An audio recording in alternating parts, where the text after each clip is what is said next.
Hi, John. How are you? Did you want to say something on this stream? I know you kind of wanted to say something in the last stream.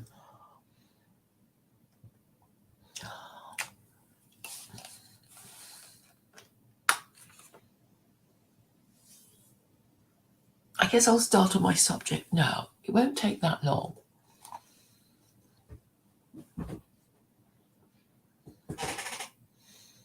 People have been accusing me off and on over the years of trying to create a new religion, and I say no. Secular Quranism is not a belief system, it's only a legal system. It's basically a rule system that doesn't require you to believe in anything.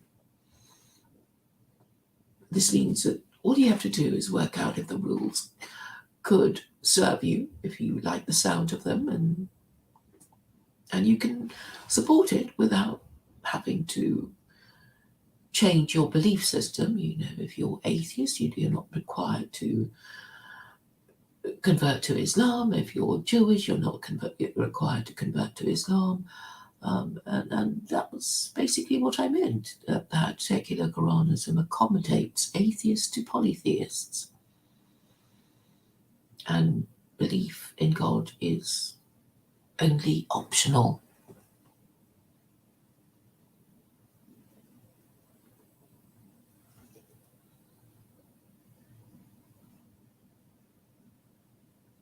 And so I've been saying this for on and off for quite a while. But I don't think people understand it, and all I can do is repeat my explanation again and again. And the question arises as to how I could, if I wanted to, turn secular Quranism into a belief system. And this is the subject on which I wish to expound on. So, if I wanted to turn secular Quranism into a belief system, I would have to require you to accept that some narrative about me, such as I am,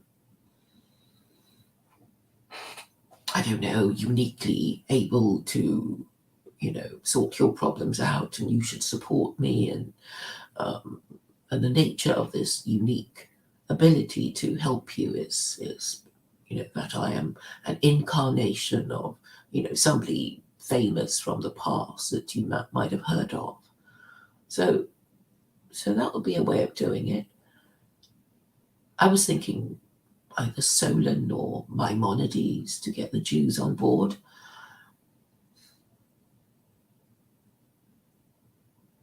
And, although I don't want to tell porkies, I get the impression from lots of people that they want me to lie to them. They say, please, please lie to us. Make us like your idea.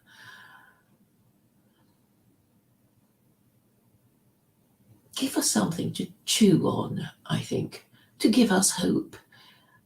Secular Quranism is too dried and dusted. It's only a legal system. It doesn't move us. It's not a story that inspires or frightens us. So it seems that people are asking me to make predictions and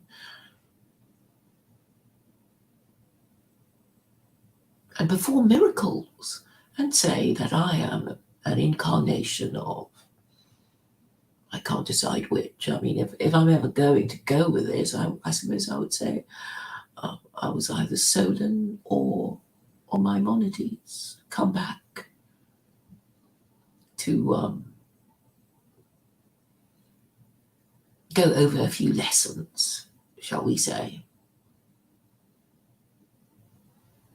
So that's really all I wanted to say on the subject. I mean, is it something you prefer? You want me to tell you pretty lies? You want me to tell you,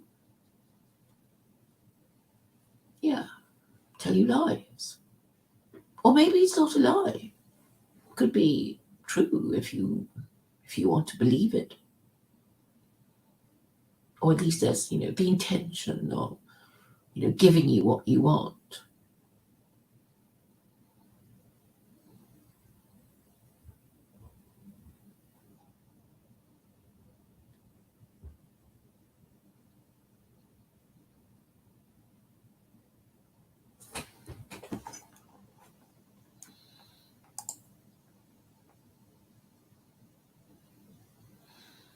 Oh, how nice to go out for sushi.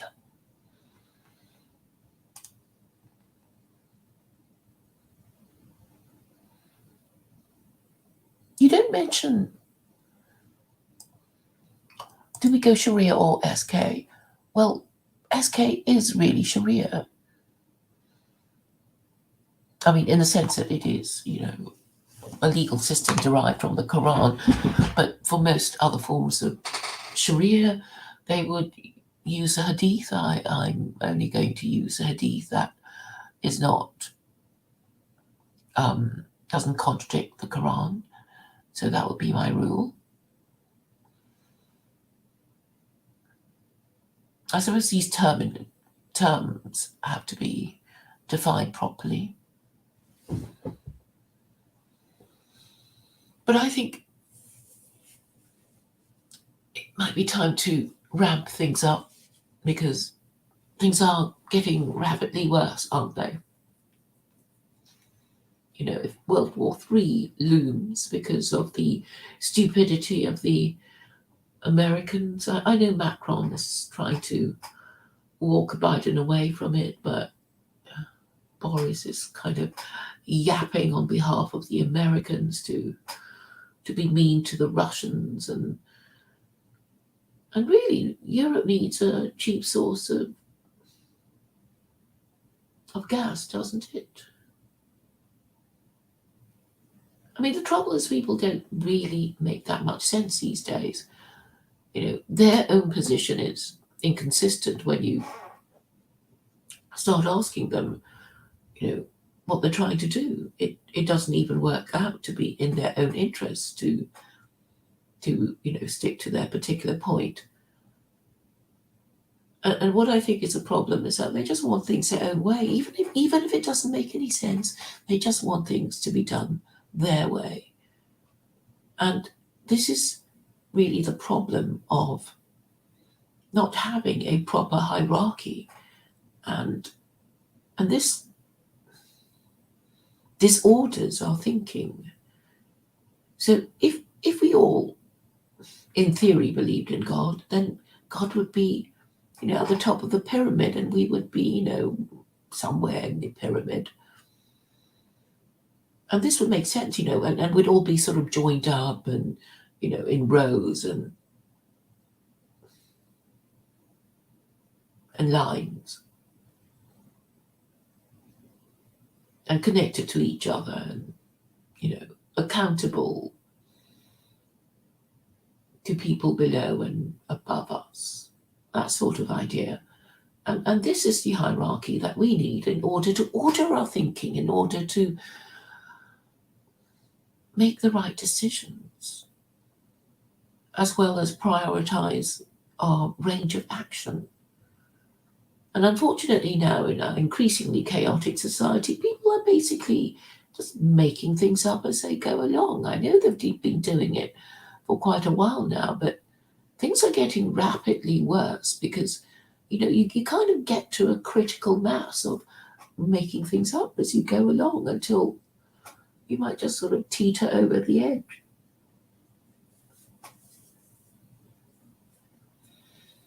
And so I think as time goes by, I think it's more and more important that we consider the reality of the hypothetical supreme authority who may be God.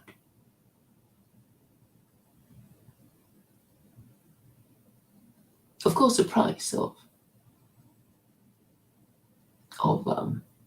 being assisted by him, it's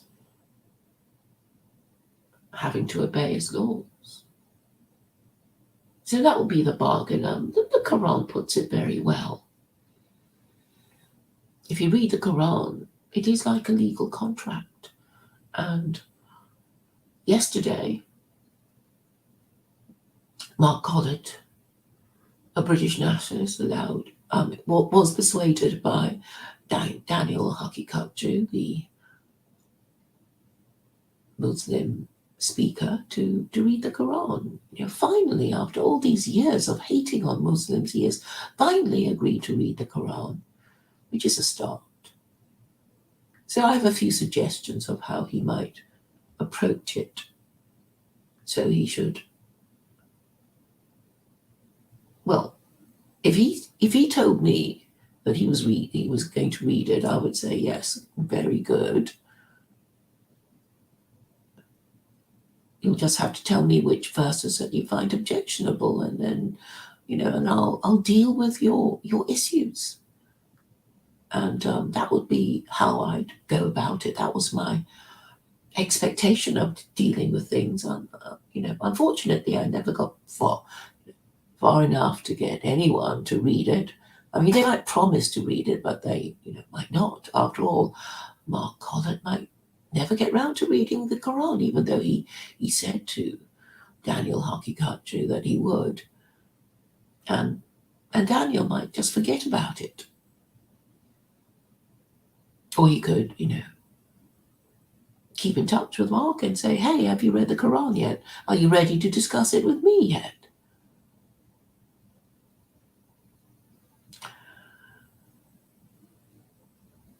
It's dismaying, isn't it, how long these things get? Really, he should have read it years ago. The moment he decided he hated Muslims, he should have read the Quran.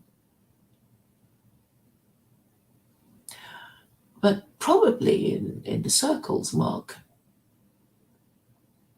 associates with,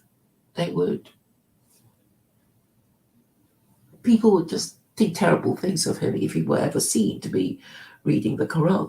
They'd assume that, he was going to, I don't know, blow himself up before joining ISIS or something similar, something silly like that. Because uneducated people can be hysterical and jump to conclusions, and not to put too fine a point on it, Mark's supporters are not exactly intellectuals. I did have a look at Mark's profile on Gab, and the comments were egregious, really. I mean, in stupidity and crudeness. And this evening, I also viewed the video of Islam for Europeans by Rob Dufour, and he seemed very agitated about the whole thing.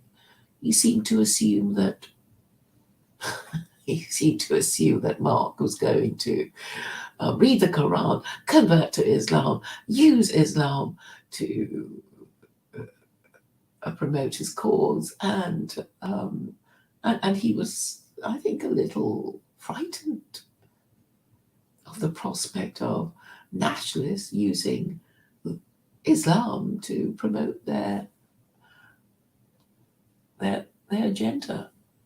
But what would be the problem with that? After all, Rob Dufour has been going on about safe spaces for white Muslim converts, and I've said to him, look, if you promote secular Quranism and it is adopted, then your issues would be dealt with. And I can't get a sensible answer from him about that. I suppose he's just too nervous. He's a nervous sort of chap. And his default position is to play it safe. And that is what I find so infuriating.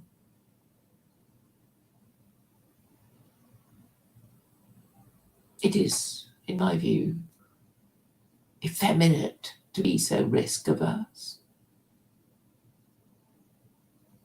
and very unattractive. A woman always finds it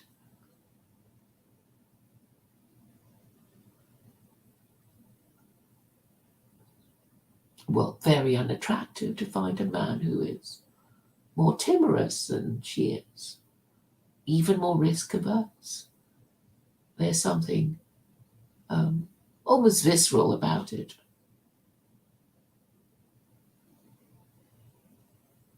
In the way that a woman would never, or very rarely, agree to marry a man shorter than her, or stupider than her, or poorer than her. It just wouldn't make sense. And therefore, we women are programmed to reject men who are stupider, poorer, and more scared than we are. And men don't seem to realize it. They carry on being women, not realizing how much their own women despise them for their cowardice, their risk aversion, their timorousness, their nervousness. And this would make the women even more likely to vote for pro-immigration parties, because it's not the Jews that want to replace you, it's your women who want to replace you. They can't stand you. They can't stand you fussing around like women, refusing to say what you mean.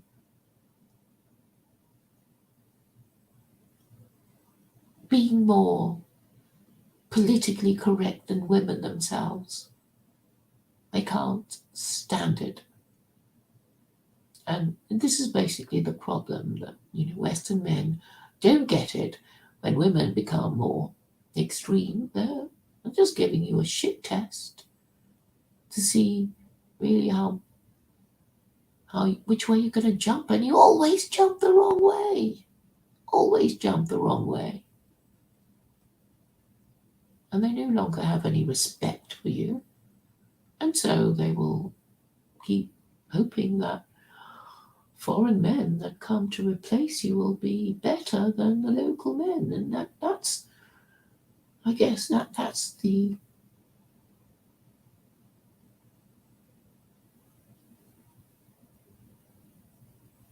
a summary of my great replacement theory.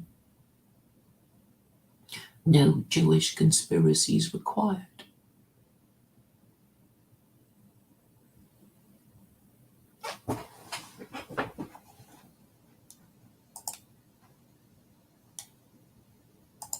All right, that's all I wanted to say, really. Thank you all for listening.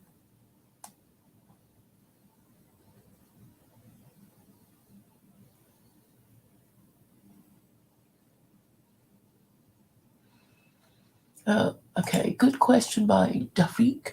How are you going to get top-down hierarchical order when half the population already refuse to submit to authority? Well, you need to say that the hierarchy that we have now is wrong, and you're going to have a different kind of hierarchy, obviously. The reason why things are not working is because there's actually no clear hierarchy. So what you have is, the people in charge of particular areas of natural life, well, they just control it, and they'll even abuse it because they're in the position to do it as insiders. But they submit to no authority. Earlier today, I was talking about the Ancien Regime in pre-revolutionary France, and I was talking about Louis XIV. He spent all that money to support the American War of Independence, and when it was all over, he found that he was in debt to an alarming level, and he couldn't get the church to help him pay his debts, and he couldn't get the army to help him pay his debts, because basically, the army's the army. You can't get an armed person to do anything if they don't want to do it. And he didn't really feel he could get the army to, loot church property. So the burden of the taxation fell on the third estate, the middle classes and the workers, and that was really the source of their discontent.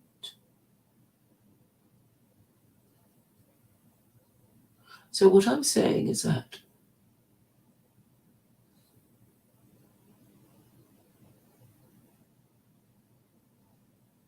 the hierarchy should work to keep society running efficiently.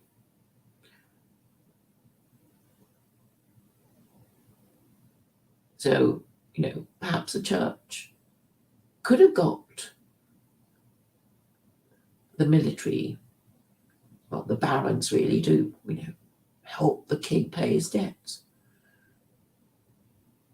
But if they ganged up against him and said, no, we're not paying, then, so they obviously wanted the burden to fall on the peasants, the commoners, and that the French Revolution was a result. Now, we already know, well, you already know what I'm going to say about how it could have been prevented if France then was already an Islamic state, then the rules of the Islamic State would have made sure that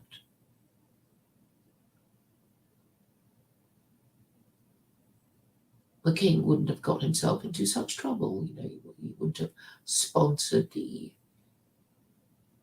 war against the British. He wouldn't have got himself into debt. The debt wouldn't be based on interest. There would be some way of working out who was to pay. I would say there's an argument in the Quran for a 20% flat rate income tax. So it would have been, anyone who earned more than a stated level. And if you're going to sponsor wars, you would have to, well, get a war party. You would have, you'd have to have it specially arranged, and it would be organized like an enterprise. And obviously, if it's risky, people wouldn't do it. It would be, worked on a calculated basis, and the people who fought in it would have skin in the game. They'd be putting up money, and So this is how I envisage wars of the future to be conducted under the system of secular Quranism. I know that currently usury is permitted to sponsor wars, and it's called war finance. So I'm basically saying that a lot of the terrible events of European history wouldn't even have happened if it were under Islamic rule, like the wars of the Reformation. Because the presumption is that every nation following Quranic principles of legislation would be, happy enough, and the rules would be fair enough, and that would stop people from overthrowing their government and waging wars of aggression on their neighbours. So that's basically the whole idea. And obviously, if you haven't got a clear hierarchy, it's very difficult for people like me to get the attention of anybody. I don't really know who to approach, because I know that, Boris isn't really in charge. He's just following orders. All these morally compromised nationalists who can't think of anything better than my solution, but still refuse to engage with me, because they are like stubborn children, refusing to see reason and refusing to engage with me. And basically telling me that I have to sugar the pill for them.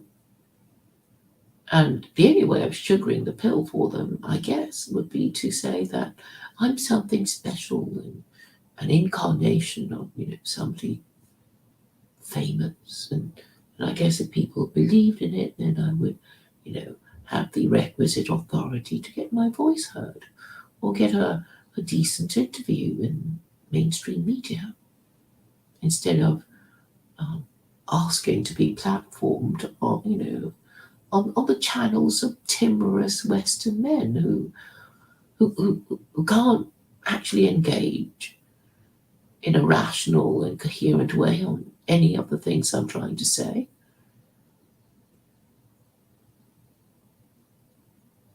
And I just can't put two and two together. So it's very frustrating, but never mind. I hope I've answered the question of Jafriq. How am I going to do that? Obviously, I have to say, this is wrong, that is wrong, the other thing is wrong, and I know the correct answer. That's the only way of, beginning to do it. I mean, I'm certainly not saying that, people will think, oh, yes, she really has got the answer.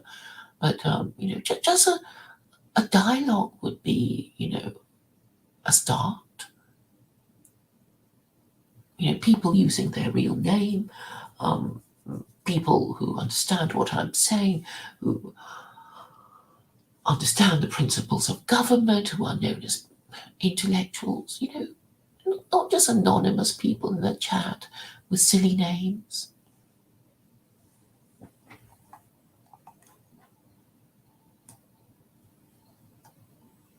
So, in summary, the difference between a legal system and a belief system is that a belief system requires you to believe in something or other. And if I were to turn secular Quranism into a belief system, I would require you to believe that, I'm this special person that will get things done for, whatever extraordinary qualities that I wish to claim to possess.